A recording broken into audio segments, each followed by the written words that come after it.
Бул жомок бөбөктөргө арналат. Айла бир күнү мыймый эч нерсеге көңүлү жок, эмне кылаарын билбей жүрдү. Бирок эмнеге маанайы жок экенинин себебин эч эле билбей койду. Көңүлү чөккөнү аз келгенсип, ичи аябай ооруп жаткан. Балким ууланып жүрбөсүн. Ары бери басып, айласын таппай, токойду көздөй жөнөдү. Ич оорусуна дабаны табаар сыяктанды.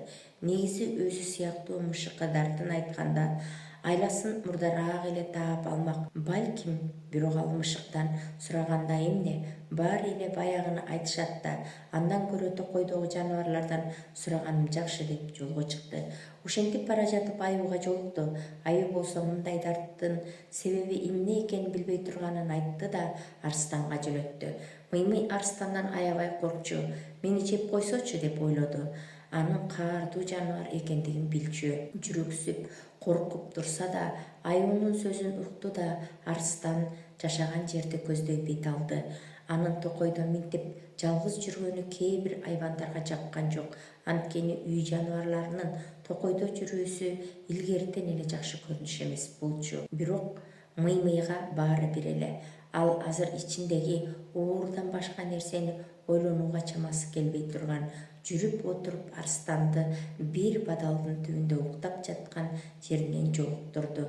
Жанына барып аны ойготуудан коркту. Кантсин, айласы жоктугунан улам аны ойготууга туура келди. Арстан алдындагы кичине мыймыйды көрүп таңыркап карап калды. Анан ага: "Сен бул жакта эмне издеп жүрөсүң?" деди. Мыймый болгон арманын арстанга айтып берип, бул дарттан кантип айыгыш керек экендигин сурады. Арстан көпкө ойлонуп, арстандарга гана тиешелүү бир ыкма бар экендигин, бирок бул ыкма мышыктарга жардам бербестигин түшүндүрдү. Оозуңа бир аз суу ууртап, аны кайра топуракка бүркөсүң. Анан топуракты камыр сыяктуу кылып жууруп, шашпастан жейсиң. Ошентип ич ооруу, баш ооруу деген нерселер жок болот, деди. Мышык бул ыкманы колдонуудан кооптонду. Мындай кыла турган болсо, балким оорусу мындан дагы күчөп кетет. Ким билсин? Жолборско да барып көр, балким мунун дабаасын ал билеттир, деди арстан. Мышык болсо жолборсту издөө үчүн жолго чыкты. Жолборсту табуу оңойго турбайт, анткени ал дайыма аң улап бир жерде жата бербейт эмеспи? Бирок мыймыйдын бактысына жолборс жолдон жолугуп калды. Анын жанына барып мындай деди: "Жолборс ага." Жолборс айланасын карап, маңдайында турган мыймыйды көрүп: "Сен кимсиң?" "Менин атым Мыймый. Энекебай, сен бизге аябай эле окшош экенсиң го." "Жолборс байке, сизден бир нерсе сураш үчүн келдим." "Эмне суроо экен ал? Сура, жардамым сен сыяктуу кичине жаныбарга тийсе, бактылуу болом." Мышык арманын жолборско дагы дөкпөй чачпай айта салды.